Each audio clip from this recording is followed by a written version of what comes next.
part of what makes each medium of storytelling unique is exactly how it's communicated, and just as importantly, who it's communicated to. Medium is a major factor in who has access to, or even just interest in a given story. There are plenty of reasons an individual audience member might have trouble with or be straight up unable to consume something. Maybe you don't have time to sink into binging Critical Role, or you don't have a disc player to listen to an audiobook. And, of course, some groups are more likely to be drawn to a given medium than others, which leads to some fascinating associations between identity and media. So a lot of adaptations make sense on this level. If you can't or don't want to sink hours into reading a book, you might be more inclined to watch the movie. If you can't focus on a 100+ hour podcast, you might do better with a graphic novel or the animated version. And, as a creator, if you want to appeal to a broader audience, you need to meet them where they're at. These reasons make sense to me. I understand them. Some adaptations, on the other hand,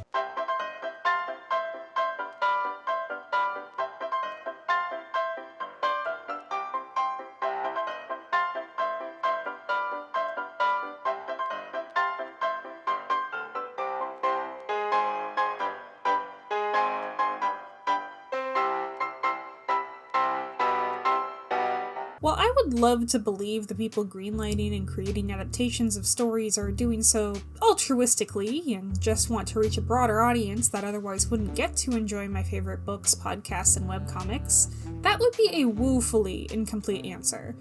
For one thing, in most cases, there is a lot of overlap in fans of the original and fans of the adaptation. That Venn diagram may not be a circle, but it definitely isn't two separate circles either.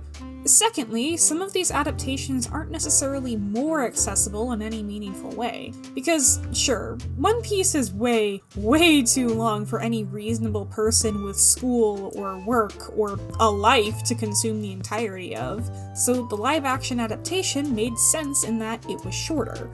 But what about Avatar, or the entirety of Disney's live-action remake collection? There's already perfectly good versions of those things. Why do you need a new show or movie, the same audiovisual delivery system, to tell the same story all over again? Are people so opposed to animation that they need to be spoon-fed their fantasy stories in hyper-realistic 4K widescreen? Did we need to trade the soul of the original for photoreal, expressionless garbage? Don't answer that. I will cry. I get it. Adaptations are ploys to make money. Publishers like money, artists like money, most people like or at least need money and are therefore inclined to make things that make money. The real question here is, why do adaptations make money? Especially the ones that no one really asked for. Because it makes sense when an adaptation is good, or different, or fulfills some new purpose that the original didn't. It makes no sense when an adaptation is, by all accounts, objectively worse and bad. Unfortunately, common sense is just another word for peer-pressured assumption-making, and thus is rather fallible. So, when we look at the data, as well as some lovely qualitative evidence I've compiled, I am actually in the wrong here, and there are some logical reasons adaptations keep getting put on our screens. First of all, a new adaptation means new marketing, both for the new work and the original. People see trailers for the somehow no longer hypothetical live-action Lilo and Stitch, and they think, hey, I remember that movie. Even if they don't go out and buy a ticket for Jumba's HD cruel labor practices, they might get a DVD of the original, or even try a Disney Plus subscription because then you have access to all 3 movies, the Disney Channel series, and crossover episodes with other early 2000s Disney cartoons. More broadly, it keeps the Disney brand at the forefront of audiences' minds. I'd say they don't really need to do that, but this is a pretty low-effort method to do so. It's easier than making original movies, which they would need to make more of to keep their brand up if they didn't have the remakes. And they make a ton of money. This isn't unique to Disney either. Corporations of all stripes have to answer to shareholders, and shareholders like guaranteed growth. That's why they invest money in the company, to ensure they can pull out more money later by trading or getting it through their retirement plan or whatever it is rich people do with stocks.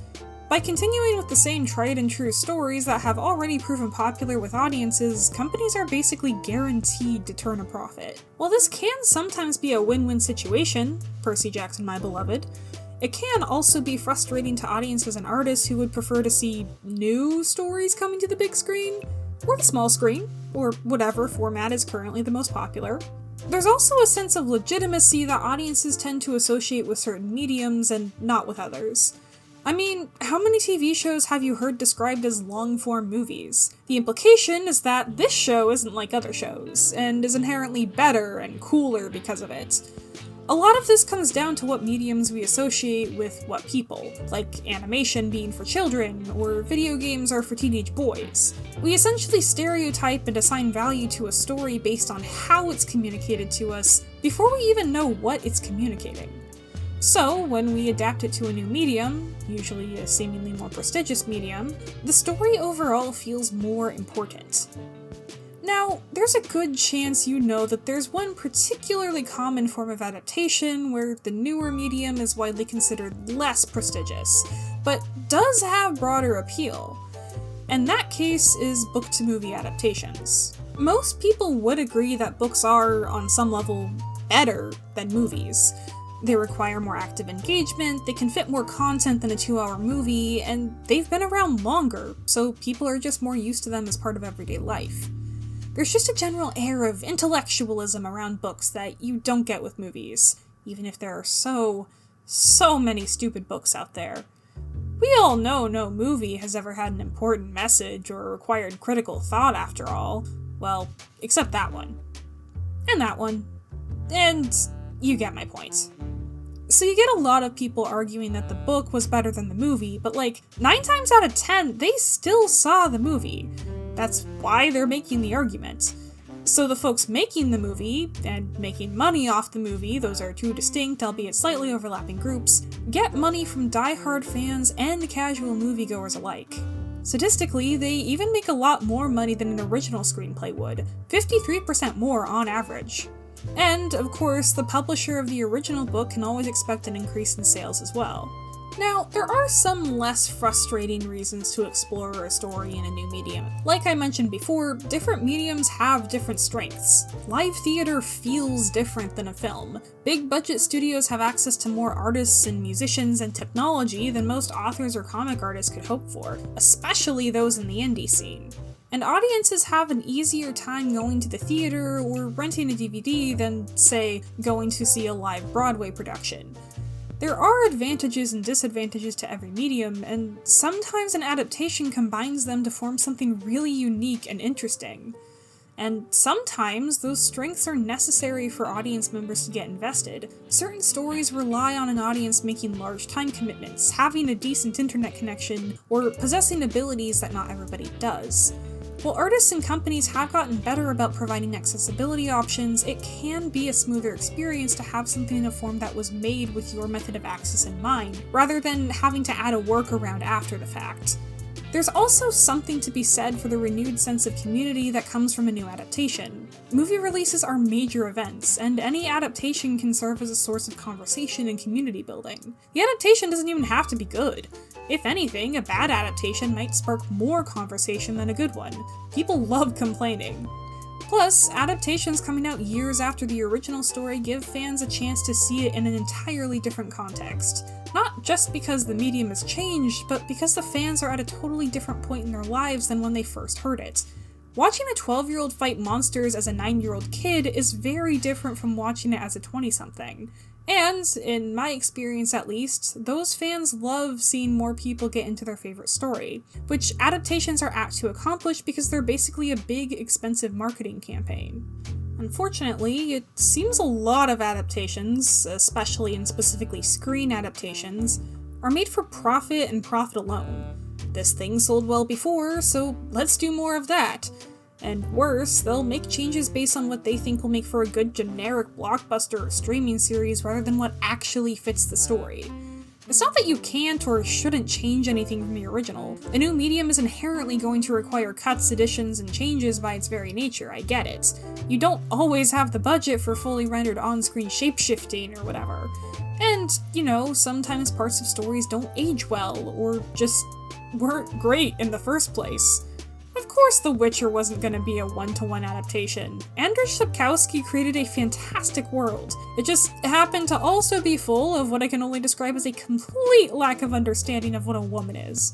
But did that mean you had to kill Roach? No! Bad adaptations come from a place of apathy, or worse, an active disdain for the original story. So it follows that to make a good adaptation, the artists working on it should have a genuine love and interest in the source material. Take a look at the Into the Spider-Verse movies. While Sony didn't directly copy the story from any of the Miles Morales comics, a lot of the characters and plot beats are still there, and the animation? Can we just have Sony animate every superhero movie from now on? Oh, wait. They have poor labor practices that lead to animators working 10-hour days and consistently crunching. Okay, so maybe don't do that. Not that Sony is special in that regard. Anyway, the thing that makes the Spider-Verse movies work is that they embrace what made the original medium, and all the other mediums it drew from, unique. The handmade quality of the art, the use of varying frame rates, and countless visual styles all incorporated into one beautiful piece. It's gorgeous. And every technique, every frame is intentional. None of it was picked because that's how movies are supposed to be, it's because this is what best serves the story and the characters. Hundreds of artists spent thousands of hours assembling something that can only be described as a masterclass in visual storytelling. It takes everything from the comics that works and incorporates those things into something different and genuine. So, to summarize, there's 3 main reasons we keep getting adaptations. Profit, accessibility, and artistic opportunity. These 3 reasons have a lot of overlap.